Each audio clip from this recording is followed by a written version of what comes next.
السلام عليكم ورحمة الله. رب اشرح لي صدري ويسر لي أمري واحلل عقدة من لساني يفقه قولي.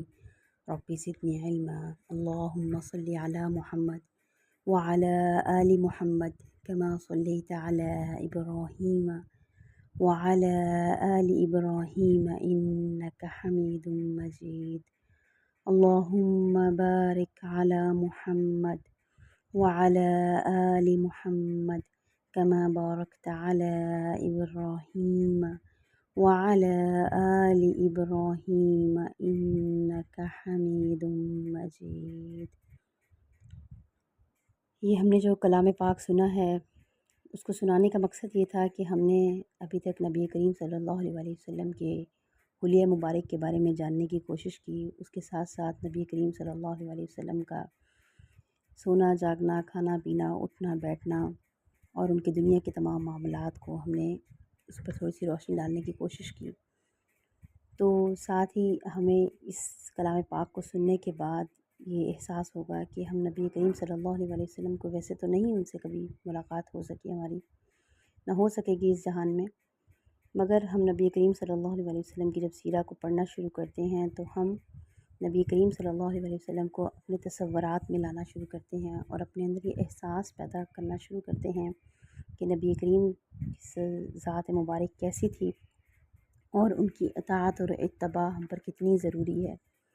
جیسے جیسے نبی کریم صلی اللہ علیہ وسلم کو جاننے کا یہ سفر ہمارا آگے کی طرف جاتا رہے گا، ویسے ویسے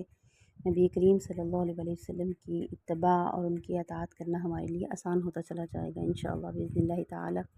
آج کی اس کلاس میں ہم نے نبی کریم صلی اللہ علیہ وسلم کی سیرہ کو سمجھنے کے لیے ان کے زمان اور مکان کو سمجھنے کی کوشش کی. ہم نے اپنے آپ کو اس ٹائم میں لے کر جانے کی کوشش کرنی ہے اور ساتھ ساتھ ہم نے جیوگرافیکلی بھی اس وقت کو سمجھنا ہے، اس حالات کو سمجھنا ہے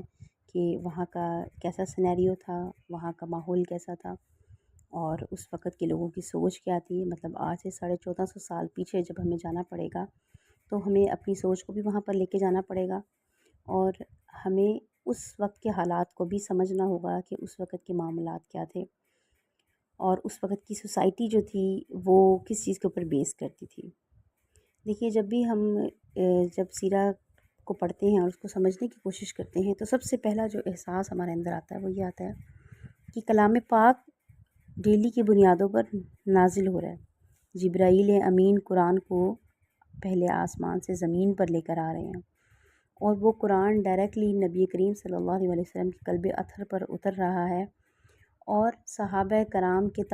تمام معاملات جو ہیں ان کے اوپر قرآن جو ہے وہ اپنا حکم جاری کر رہا ہے.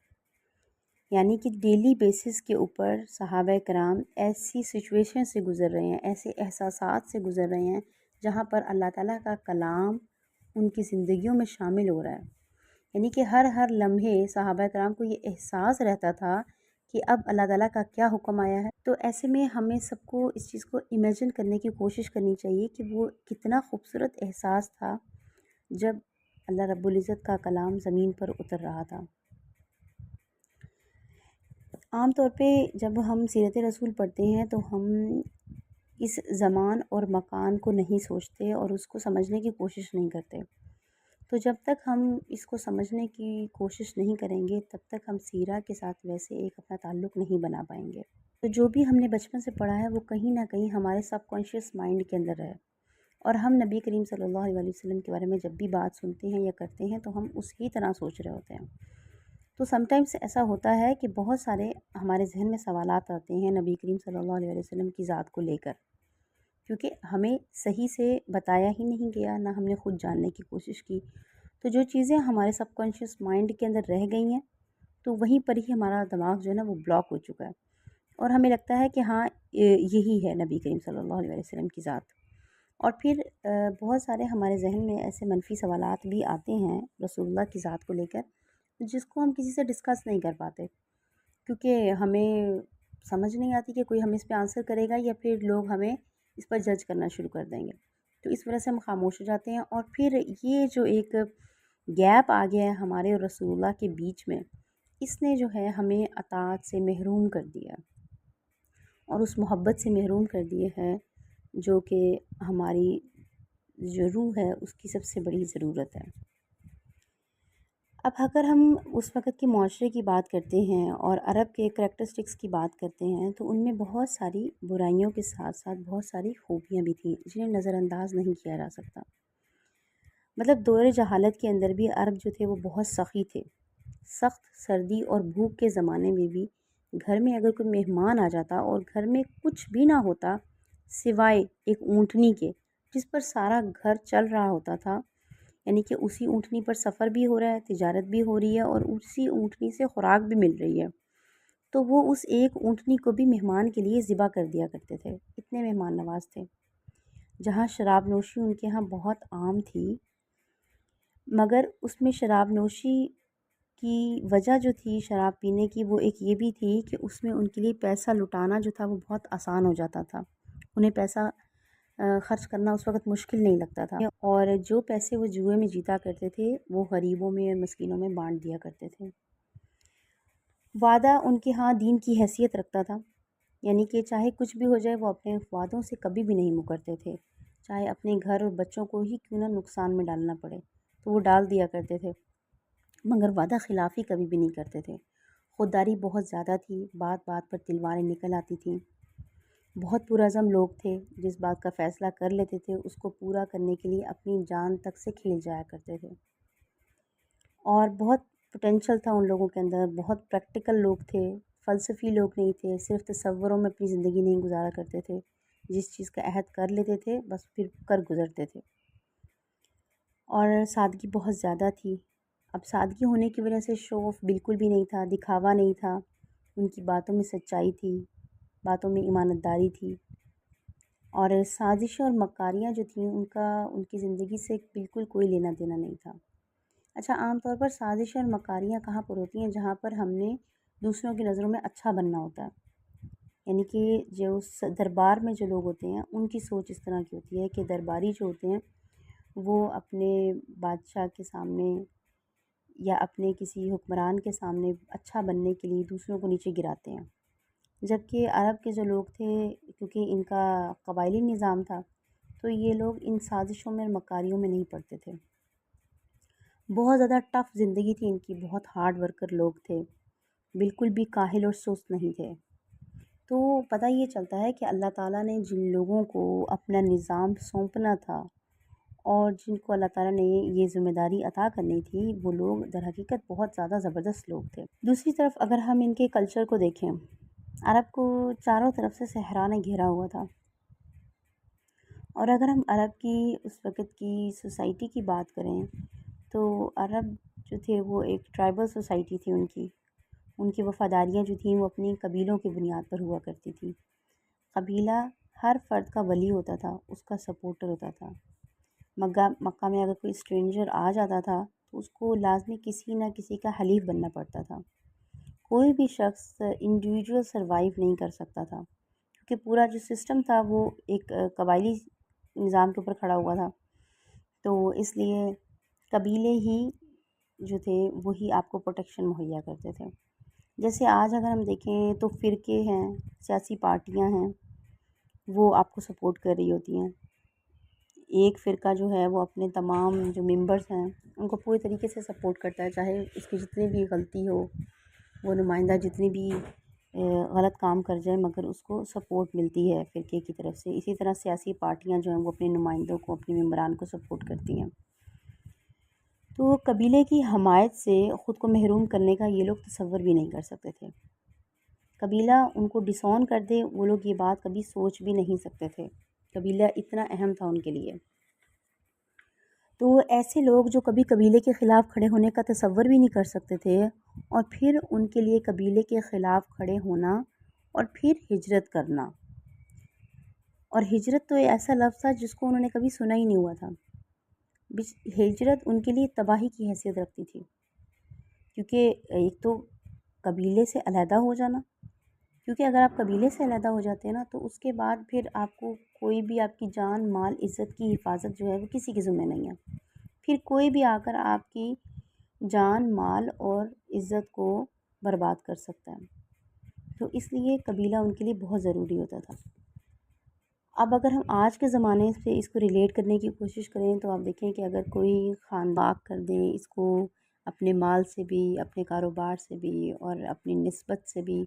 ہر چیز سے ہی علیحدہ کر دیں تو وہ آدمی بالکل اکیلا رہ جائے گا۔ تو بالکل اسی طرح اس وقت قبیلے کی حیثیت تھی، مطلب اس وقت قبیلہ آپ کا آئی ڈی کارڈ بھی تھا، آپ کا ATM کارڈ بھی تھا، اور نیشنلٹی بھی تھی، پاسپورٹ بھی تھا، سب کچھ اس وقت قبیلہ تھا، یہ حیثیت تھی اس وقت قبیلے کی۔ تو اس دور کو سمجھنے کی ہم کوشش کریں، ان حالات کو کہ صحابہ کرام نے اس مشکل سچویشن میں کیسے ہجرت کی ہوگی، مطلب اس وقت ہجرت سے بڑی کوئی قربانی نہیں تھی جو انہوں نے اس وقت دی تھی۔ ہمارے لیے تو بہت آسان ہے یہ کہہ دینا کہ ہجرت حبشہ ہو گئی یا ہجرت مدینہ ہو گئی، مگر وہ ہجرت کرنا اتنا آسان نہیں تھا، کیونکہ ان کو ہر چیز کچھ قربان کرنا تھا، اپنی جان کو، مال کو، عزت کو، بیوی کو، بچوں کو، ہر ایک چیز کو۔ اچھا، عرب جو تھے وہ بہت زیادہ پڑھے لکھے نہیں تھے، نہ ان کے یہاں پڑھنے لکھنے کا کوئی خاص رجحان تھا، بہت کم لوگ پڑھے لکھے تھے جو کہ شاعر اور خطیب تھے، اور شاعر اور خطیب کو اس وقت بہت زیادہ اہمیت حاصل تھی۔ شاعر اگر چاہتے تھے تو اپنی شعلہ بیانیوں سے دو قبیلوں میں آگ لگا دیا کرتے تھے، جنگ کرا دیا کرتے تھے، چاہتے تھے تو صلح کرا دیتے تھے۔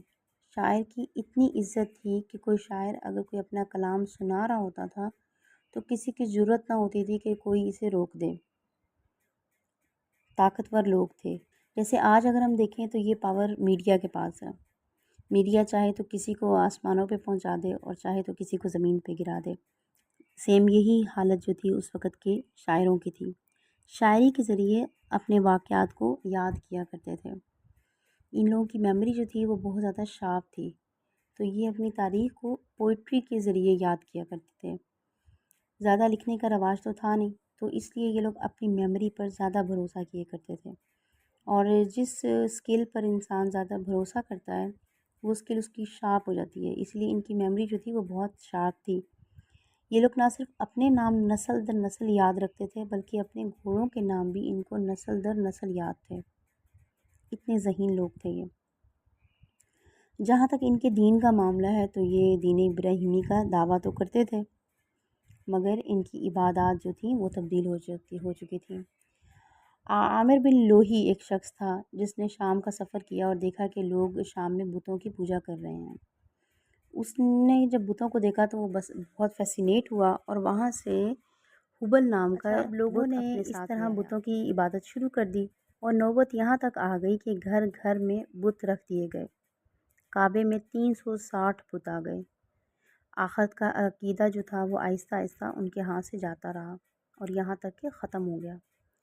چند لوگوں نے خود کو بتوں کا مجاور بنایا ہوا تھا، لوگ بتوں کے نام پر قربانیاں کرتے، چڑھاوے چڑھاتے، نذر و نذرانے پیش کرتے اور اپنے مال میں سے بتوں کا بھی حصہ مقرر کر دیتے، اور وہ مال جاتا کن کے پاس تھا؟ ان مجاوروں کے پاس جاتا تھا۔ تو اس طرح کیا ہوتا کہ مجاور جو تھے ان کی تو نیڈ بن گئی تھی بت، اس لیے وہ کسی بھی صورت جو تھے بتوں کو ختم کرنے کے حق میں نہیں تھے، اور مجاور جو تھے وہ اس چیز کو مزید پروموٹ کرتے تھے، شرک کو، تاکہ ان کا جو تھا نا وہ گھر چلتا رہے، کیونکہ اصل فائدہ تو اس میں مجاوروں کو ہو رہا تھا۔ نجومیوں اور کاہنوں کی اس وقت بہت اہمیت تھی، فال نکالا کرتے تھے۔ اب اگر آج ہم دیکھیں تو ہمارا بھی یہی حالات ہے کہ ہم لوگ بھی فال نکالتے ہیں، ایون ہمارے پاس تو قرآن سے بھی فال نکالے جاتے ہیں، نجومی اور کاہنوں کے پاس بھی جایا جاتا ہے رشتوں کی جب شادیوں کے معاملات آتے ہیں۔ پھر اس کے علاوہ آج ہمارے اس وقت بتوں کی پوجا ہوتی تھی تو آج قبروں کی پوجا ہوتی ہے، قبروں پہ چڑھاوے چڑھائے جاتے ہیں، قبروں سے دعائیں مانگی جاتی ہیں، ان کو سجدے کیے جاتے ہیں۔ اچھا، پھر اس کے بعد یہ تھی کہ یہ لوگ نماز بھی پڑھا کرتے تھے، حج بھی کرتے تھے، مگر عبادت کے دوران تالیاں بجایا کرتے تھے، سیٹیاں بجاتے تھے۔ اور یہ بھی اس وقت لازم تھا کہ جو بھی شخص طواف کرنے آئے گا مکہ کا، کعبۃ اللہ میں، کعبۃ اللہ کا جب، اور یہ بھی لازم تھا کہ پہلا طواف جو بھی شخص کرے گا کہ کعبۃ اللہ کا، وہ قریش سے لے کے کپڑا پہنے گا، یعنی کہ قریش کی لباس پہن کر وہ عبادت کرے گا۔ اور جس شخص کے پاس لباس کے پیسے نہیں ہوتے تھے، وہ لباس نہیں خرید سکتا تھا، تو پھر وہ ننگا ہی طواف کرتا تھا کعبۃ اللہ کا۔ اور جو عورتیں ہوتی تھیں ان کو ایک کرتا دے دیا جاتا تھا جو کہ گھٹنوں تک ہوتا تھا، وہ پہن کر طواف کرتی تھیں۔ عبادت کے طریقوں میں تبدیلی کر لی تھی، کوئی روکتا تھا تو بہت زیادہ ناراض ہوتے تھے، خفا ہوتے تھے۔ عبادت جو تھی انہوں نے بالکل جو ہے نا بگاڑ دی تھی اپنی، یعنی کہ اس میں بدعات داخل کر دی تھی۔ عورتوں کا اگر ہم معاملہ دیکھتے ہیں تو امیر عورتیں جو تھیں وہ بہت زیادہ طاقتور تھیں، قبیلوں میں صلح اور جنگ کا سبب بن جایا کرتی تھیں، بالکل انڈیپینڈنٹ تھیں، اتنی عزت ملی ہوئی تھی کہ خود سر ہو چکی تھیں، اور اتنی طاقتور تھیں کہ جب چاہتی تھیں جنگ کا سبب بن جایا کرتی تھیں۔ اچھا، جبکہ دوسری طرف یہ حال تھا کہ بیٹیوں کو زندہ دفن کر دیا جاتا تھا۔ اچھا، اور وہ زندہ دفن کرنے کی جو خاص وجہ تھی، وہ ریزن یہ تھی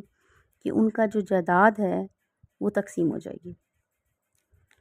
داماد آ کر ان کی جائیداد کا حصے دار بن جائے گا۔ صرف اس خطرے کی بنا پر یہ لوگ اپنی بیٹیوں کو زندہ دفن کر دیا کرتے تھے۔ اچھا، اب یہ جتنے بھی پوائنٹس ہم دیکھ رہے ہیں نا، جتنی بھی ہم ان کی جو سوشل نارمز ہیں اور جو معاشرتی برائیاں ہم دیکھ رہے ہیں، اور ہم جو ان کے اندر خوبیاں دیکھ رہے ہیں، ان کو ذرا ذہن نشین کرنا ہے، ہم نے یاد رکھنا ہے، کیونکہ ابھی ہم نے اس سب کو ریلیٹ کرنا ہے آج کے زمانے کے ساتھ بھی، اور ہم نے دیکھنا ہے کہ ہم کہاں پر کھڑے ہوئے ہیں۔ اچھا، اس وقت عورت اور مرد کے درمیان جو تعلق قائم ہوتا تھا وہ نکاح کی صورت میں قائم ہوتا تھا، اور ایک شخص جو تھا وہ لاتعداد نکاح کر سکتا تھا، 10 20 30 40 50 جتنے مرضی کر لیتا تھا، کوئی پابندی نہیں تھی۔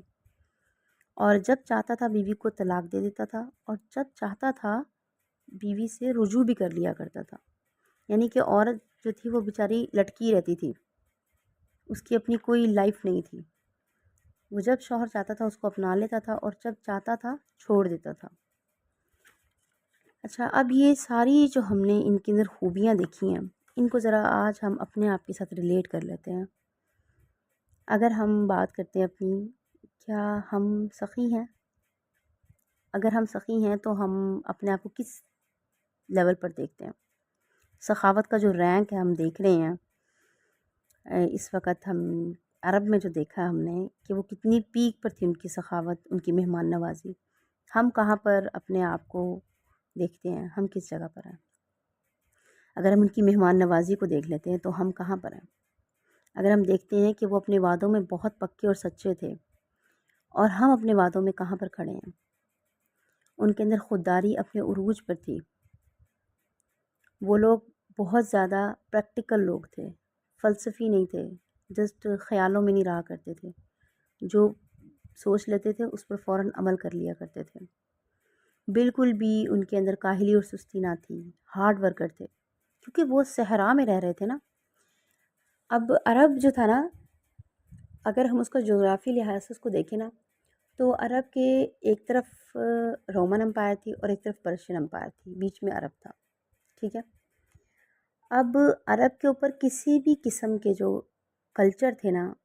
ان کا رنگ نہیں چڑھا تھا، نہ رومنز کا نہ پرشینز کا۔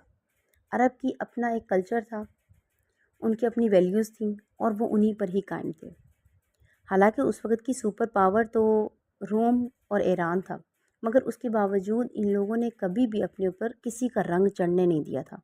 اور ان کی سب سے بڑی خوبی یہ تھی کہ یہ لوگ ذہنی طور پر غلام نہیں تھے، اور جب انسان ذہنی طور پر غلام نہیں ہوتا نا، تو پھر اس کے لیے حق کا راستہ چننا بہت آسان ہو جاتا ہے، اس کے اوپر ڈیسیجن پاور ہوتی ہے، وہ خود سے فیصلہ کر سکتا ہے، وہ اس پہ تدبر کر سکتا ہے کہ کیا صحیح ہے اور کیا غلط ہے۔ اسی لیے ان کو دین کی طرف آنے میں بہت زیادہ وقت نہ لگا، 23 سال کے اندر اندر وہ دین میں داخل ہو چکے تھے، اور داخل ہو کر انہوں نے دین کو پھیلانا بھی شروع کر دیا تھا، کیونکہ وہ کسی بھی ثقافت کے، کسی بھی اصولوں کے تابع نہیں تھے، وہ آزاد لوگ تھے۔ تو اب اگر ہم اپنی بات کریں تو ہم کہیں پر اپنے آپ کو کیا ذہنی طور پر آزاد تصور کرتے ہیں؟ ہمیں سوسائٹی کے پریشرز کتنے زیادہ ہیں، اور ہمیں سب سے بڑا جو خطرہ ہے وہ کیا ہوتا ہے کہ لوگ کیا کہیں گے، لوگ کیا کہیں گے۔ اس قدر ہمارے اوپر سوسائٹی کا پریشر ہوتا ہے کہ ہم یہ تو سوچتے ہی نہیں کہ اللہ رب العزت کیا کہیں گے۔ اللہ تعالیٰ تو فرماتے ہیں قرآن مجید میں کہ لوگ ایسے ڈرتے ہیں جیسے وہ اللہ تعالیٰ سے ڈرتے ہیں۔ یعنی کہ آج ہم لوگ اگر اپنے آپ کو دیکھیں تو ہم کیا انسانوں سے ایسے نہیں ڈر رہے ہوتے جیسے ہم اللہ تعالیٰ سے ڈرتے ہیں؟ یا اللہ تعالیٰ سے تو ہم ویسے ڈر ہی نہیں رہے ہوتے جیسے ہم انسانوں سے ڈر رہے ہوتے ہیں؟ ہمارے اوپر تو اللہ کا خوف بھی لوگوں کے خوف سے کم ہو چکا ہے۔ تو اگر ہم عرب کو دیکھ رہے ہیں اور اپنے آپ کو دیکھ رہے ہیں تو آپ دیکھیں کہ دور جہالت کے اندر بھی ان کے اندر کتنی خوبصورت خوبیاں تھیں، کتنی اچھی ان کی جو تھیں، مگر آج ہمارے پاس دین حق آنے کے باوجود بھی ہمارے اندر وہ خوبیاں نہیں ہیں۔ دور جہالت کے عرب والوں کی جیسی بھی خوبیاں نہیں رہی ہمارے اندر، اور کہاں ہوں گی ہمارے اندر نبی کریم صلی اللہ علیہ وسلم جیسی خوبیاں۔ اچھا، پھر اگر ہم بات کرتے ہیں ان کی معاشرے میں جو برائیاں، جو بگاڑ ہم دیکھتے ہیں، شراب نوشی، جوا، آج ہمارے پاس اس چیز کی کہیں بھی کمی نہیں ہے۔ ہماری یونیورسٹیز، کالجز، ہمارا جتنا بھی آپ ایلیٹ طبقہ دیکھ لیں، ہمارے آپ یوتھ کو دیکھ لیں، تو بہت بڑا ہماری یوتھ کا حصہ جو ہے وہ اپنے آپ کو ڈرگس پر ضائع کرنے میں لگا ہوا ہے، ٹھیک ہے۔ اب اس کے بعد ہم دیکھتے ہیں کہ وہ لوگ نجومیوں اور کاہنوں کو بہت اہمیت دیا کرتے تھے۔ آج ہمارے ہاں بھی یہی حالات ہیں کہ ہمارے ہاں بھی نجومیوں کی بات جو ہے وہ کتاب اللہ سے بڑھ چکی ہے۔ آج ہمارے پاس بدعات اتنی زیادہ ہو چکی ہیں کہ عبادات جو تھیں وہ پیچھے رہ چکی ہیں، فرائض ہم نے پیچھے چھوڑ دیے، مسنون چیزیں ہم نے چھوڑ دی ہیں، مگر ہم بدعات میں پڑ چکے ہیں۔ اب حدیث سے تو ہمیں پتہ چلتا ہے کہ تمام بدعات جو ہیں وہ ضلالہ ہیں، اور کل ضلالہ فی النار، اور تمام کی تمام جو یہ گمراہی ہے یہ آگ میں جانے والی ہے۔ تو اب مگر ہمارے کیا حالات ہیں کہ ہم لوگ ان بدعات میں پڑے ہوئے ہیں اور عبادات سے دور ہو گئے ہیں، یعنی کہ ہم بھی عرب کی اسی برائی میں شامل ہیں، ٹھیک ہے۔ پھر اس کے بعد یہ کہ اگر کوئی ان کو روکتا تھا ان کی عبادات میں بگاڑ سے تو وہ ان سے خفا ہو جاتے تھے، ناراض ہو جایا کرتے تھے۔ آج اگر ہم کسی کو بدعات سے روکتے ہیں تو لوگ سب سے پہلے ہمارے خلاف ہو جاتے ہیں، بجائے اس کی کہ اپنی اصلاح کرنے کے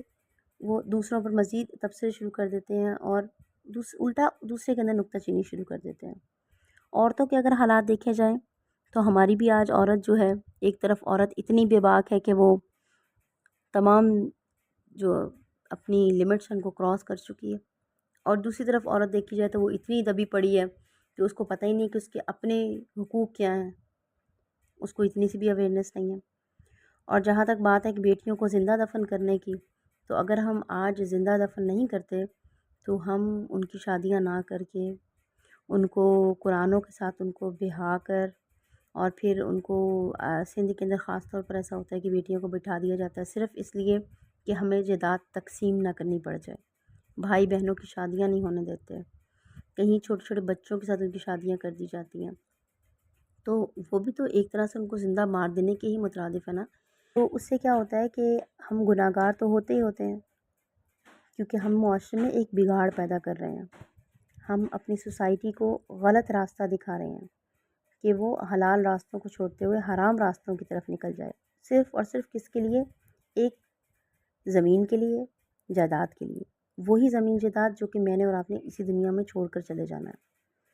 تو اس پر بھی ہمیں غور کرنا چاہیے کہ اس طرح ہم معاشرے کو بہت زیادہ خرابیوں کی طرف لے کر جا رہے ہیں۔ پھر یہاں پر جیسے انہوں نے بتایا کہ لاتعداد نکاح ہو رہے ہیں۔ اب ہمارے معاشرے میں اگر دیکھا جائے، اگر لاتعداد نکاح نہیں ہوتے، یعنی کہ 4 جس طرح ہمیں حق ہے مسلمان کو کہ وہ 4 شادیاں کر سکتا ہے ایٹ اے ٹائم، تو اگر وہ شادیاں نہیں کر رہا کیونکہ موسٹ آف دا ٹائم بیویوں کے پریشر میں آ کے شادیاں نہیں ہو پاتی، تو وہ کیا ہوتا ہے کہ وہ آدمی پھر غلط راستوں کی طرف چلے جاتے ہیں یا ناجائز تعلقات رکھ لیے جاتے ہیں، اور اس میں بیویاں بھی اس میں کوئی آر محسوس نہیں کرتی کہ ہاں تعلقات رکھ سکتے ہیں مگر نکاح نہیں کر سکتے۔ یہ بھی ایک بہت بڑا بگاڑ ہے ہمارے معاشرے کے اندر۔ پھر آپ یہ دیکھیں کہ ہمارے معاشرے کے اندر سازش اور مکاریاں کتنی عام ہیں، ہر گھر میں عورتیں سازش اور مکاری کا حصہ بنی ہوئی ہیں۔ کہیں ہمیں ایسا نہیں ملے گا کہ جہاں پر کوئی کسی کے خلاف سازش نہ کر رہا ہو۔ تو اس وقت کے معاشرے میں آپ دیکھیں دور جہالت کے اندر بھی عرب کے اندر یہ چیز نہیں تھی کہ وہ کسی کے خلاف سازشیں کرتے، اور آج ہم جس محفل میں بیٹھتے ہیں وہاں پر ضرور کسی تیسرے بندے کے خلاف ہی بات ہو رہی ہوتی ہے، اسی کی برائی ہو رہی ہوتی ہے۔ تو ان سب چیزوں کو خود کے ساتھ ہم ریلیٹ کریں اور سمجھنے کی کوشش کریں کہ اس دور کے حالات کیسے تھے، اور اس وقت کے تقاضے کیا تھے، اس وقت کے پریشرز کیا تھے ان لوگوں کے اوپر، اور اس کے باوجود انہوں نے اپنے آپ کو ان پریشر سے آزاد کر کے کیسے اللہ اور اس کے رسول کی اتباع کی۔ اور آج ہم جب ہمارے پاس دین ابراہیمی آ چکا، محمد مصطفیٰ صلی اللہ علیہ وسلم کی سیرت رسول ہمارے پاس آ چکی ہے، اور اس کے باوجود بھی اگر میرے اور آپ کے عمل میں تبدیلی نہیں آتی اور ہم سیرہ کو پڑھنے کے باوجود بھی اپنی صبح و شام کو رسول اللہ کے تابع نہیں کر پاتے، تو آپ دیکھیں کہ پھر ہم معاشرے کو کس طرف لے کر جاتے ہیں۔ اگر نبی کریم صلی اللہ علیہ وسلم کو پڑھنے والے لوگ، جاننے والے لوگ، صبح شام ان کا ذکر کرنے والے لوگوں میں بھی اگر خودداری نہیں ہے، وہ پرعزم لوگ نہیں ہیں، ان کے اندر ایمانت داری نہیں ہے، سچائی نہیں ہے، اخلاق نہیں ہے، ان کو محفلوں کے آداب نہیں پتہ، ان کو بات کرنے کے آداب نہیں پتہ، ان کی زندگیاں سنت کے مطابق نہیں گزر رہی، لوگ ان سے کھنچتے چلے جا رہے ہیں۔ نبی کریم صلی اللہ علیہ وسلم کی تو ذات ایسی تھی کہ لوگ ان کو دیکھتے ہی ان کو پیار ہو جاتا تھا۔ آج کیا ہم ایسے ہیں کہ لوگوں کو ہم سے دیکھ کے پیار ہو جائے؟ ہمارے تو حالات یہ ہیں کہ لوگ ہم سے بھاگتے ہیں، منہ چھپاتے پھرتے ہیں، کیونکہ ہم تو محفلوں میں ہر جگہ طنز، ہنسی مذاق، فضول قسم کی گفتگو، ان سب چیزوں میں اپنے آپ کو صرف کرتے ہیں۔ تو اب ہم نے کوشش کرنی ہے کہ جب رسول اللہ کو جان رہے ہیں تو کوشش، ہم حق تو نہیں ادا کر سکتے سیرہ کا، مگر ہم اپنے صبح و شام کو رسول اللہ کے تابع کرنے کی، ان کی اتباع کرنے کی کوشش کریں۔ السلام علیکم ورحمۃ اللہ وبرکاتہ۔